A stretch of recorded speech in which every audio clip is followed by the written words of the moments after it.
Dear viewers, English grammar কিংবা ইংরেজিতে কথা বলার জন্য পার্সন কিন্তু জানতেই হবে। পার্সন না জানলে ইংলিশ গ্রামার কিংবা ইংলিশে কথা বলা একেবারেই অসম্ভব। তাই চলো পার্সন সম্পর্কে একটা ধারণা নিয়ে নেই। পার্সন কত প্রকার? পার্সন 3 প্রকার: first person, second person, third person. তো ফার্স্ট পার্সন হচ্ছে কে? আই এবং উই। এছাড়াও me, us, my, myself, our, ourselves, mine, এগুলো হলো ফার্স্ট পার্সন। সেকেন্ড পার্সন কে? ইউ।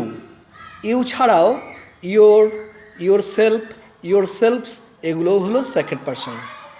এগুলা বাদে আমরা যা কিছু শিখবো বা শুনবো সবই হলো থার্ড পার্সন।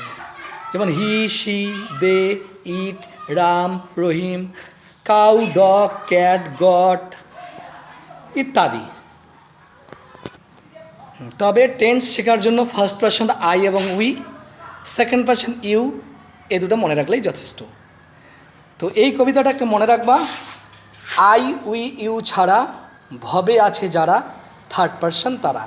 অর্থাৎ আই, উই আর ইউ ছাড়া পৃথিবীতে আছে যারা, থার্ড পার্সন তারা। ধরে নাও রাম বললাম, কোন পার্সন? Third person. শ্যাম বললাম, third person. Jadu, third person. মানে আই, উই, ইউ ছাড়া যা কিছু বলি না কেন সবই হলো থার্ড পার্সন। এবার পার্সনের পাশাপাশি আমাদের নাম্বার জানতে হবে। তো নাম্বার মানে বচন, বলতে বচন কত প্রকার বা নাম্বার কত প্রকার?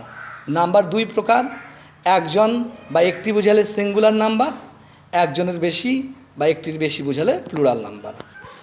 যদি কেউ বলে যে ফার্স্ট পার্সন সিঙ্গুলার নাম্বারকে, বলবি আই। যদি বলে ফার্স্ট পার্সন প্লুরাল নাম্বারকে, উই। Second person